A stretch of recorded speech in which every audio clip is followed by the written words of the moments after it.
कहते हैं अच्छे कर्मों के बदौलत ही इंसान को स्वर्ग मिलता है। पर अगर हम आपको कहें कि इस धरती पर एक ऐसी जगह है जिसका रास्ता सीधा स्वर्ग को जाता है, तो शायद आप यकीन नहीं करेंगे। अभी जो सामने आपको पर्वत दिख रहा है, यह है स्वर्गरोहिणी। यह वही पर्वत है जिसको पार करके केवल युधिष्ठिर ही एक कुत्ते के साथ बैकुंठ में प्रवेश कर सके। उसी समय से इस मार्ग को तीर्थ स्थल में गिना जाता है। कैलाश पर्वत की तरह ये पर्वत भी अजय है, यानी आज तक कोई भी यहाँ नहीं पहुंच पाया है। महर्षि वेद व्यास ने भी इसका उल्लेख महाभारत और अनेकों ग्रंथों में किया है।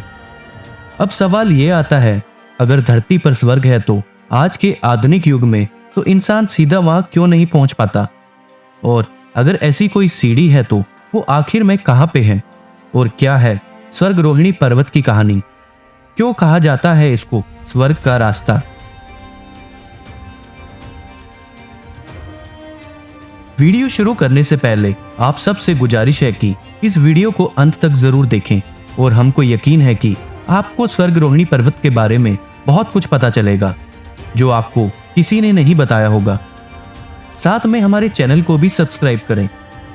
स्वर्गरोहिणी उत्तराखंड के हिमालय की ओर बद्रीनाथ के रास्ते में बंदर पूंछ में स्थित है, और कहा जाता है कि यहीं से स्वर्ग का रास्ता जाता है। इस पर्वत की ऊंचाई 6252 मीटर है।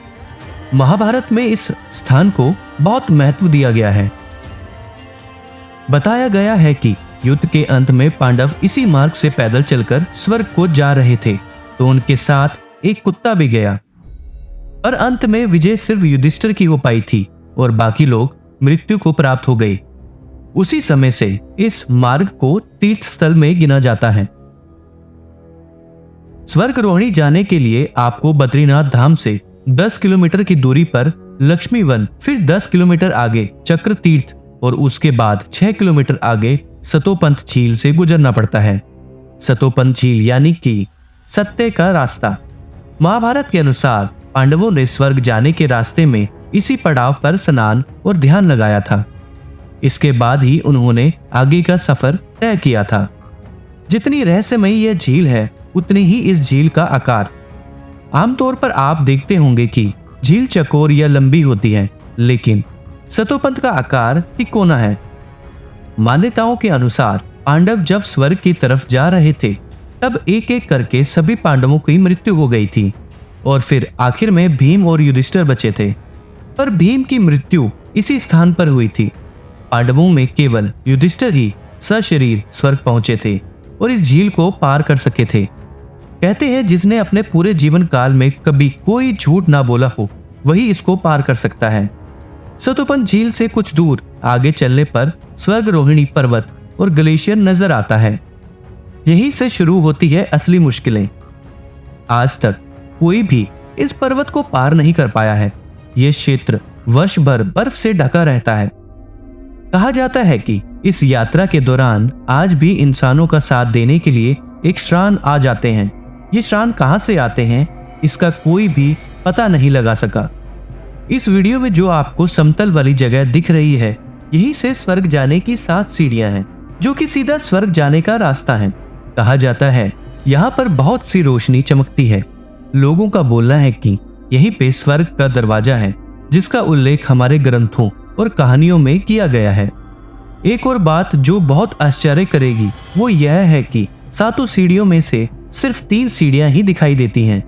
कहा जाता है कि हम सबने खूब पाप किए हैं, इसलिए हमको बाकी 4 सीढ़ियां नहीं दिखाई देती। आज तक कैमरे में सिर्फ 3 सीढ़ियां ही कैद हो पाई हैं। कहा जाता है अगर कोई इन सीढ़ियों को देखने का प्रयास करता है तो कुदरत तांडव मचा देता है। एक बार सरकार ने हेलीकॉप्टर से इन सीढ़ियों को देखने का आदेश भी दिया था। तब इस पर्वत ने अपने आप को गहरे कोहरे की चादर में ढक लिया था, ताकि कोई भी इस रास्ते को ना देख सके। काफी साइंटिस्ट और पर्वतरोही ने स्वर्गरोहिणी पे जाने की कोशिश की है, पर आज तक कोई इसके आसपास भी नहीं जा सका। इसको छूना तो बहुत दूर की बात है। और रही बात यहाँ पे मौजूद स्वर्ग की सीढ़ी पर चढ़ना, तो वो तो एक नामुमकिन सा काम है। वैज्ञानिक तथ्यों को माने तो पहाड़ों की ऊंचाई के साथ सांस लेने की क्षमता में गिरावट के चलते लोग उन सीढ़ियों को पार नहीं कर पाते। इसीलिए आज तक कोई भी नहीं जान पाया कि उन पहाड़ियों के पीछे कोई नई दुनिया बसती है या कुछ और। बात कुछ भी हो, पर कईयों ने कोशिश की पर कामयाबी नहीं मिली। वैसे तो लोग आज भी यकीन मानते हैं और कई तरह की कहानियां बताते हैं, जिसके बारे में हम आपको बाद में बताएंगे किसी और वीडियो में। तो दोस्तों, अगर आपसे कोई कहे कि स्वर्ग की सीढ़ियां और स्वर्ग नहीं होता, तो उन्हें यह बताना ना भूलें कि उत्तराखंड ही वो जगह है जहां से स्वर्ग की ओर जा सकते हैं। दोस्तों, आशा करते हैं आपको ये कहानी अच्छी लगी होगी। अगर ये कहानी आपको अच्छी लगी हो तो हमारे इस वीडियो को लाइक करें, हमारे इस चैनल को जरूर सब्सक्राइब करें और ये वीडियो अपने दोस्तों और रिश्तेदारों के साथ जरूर शेयर करें। धन्यवाद।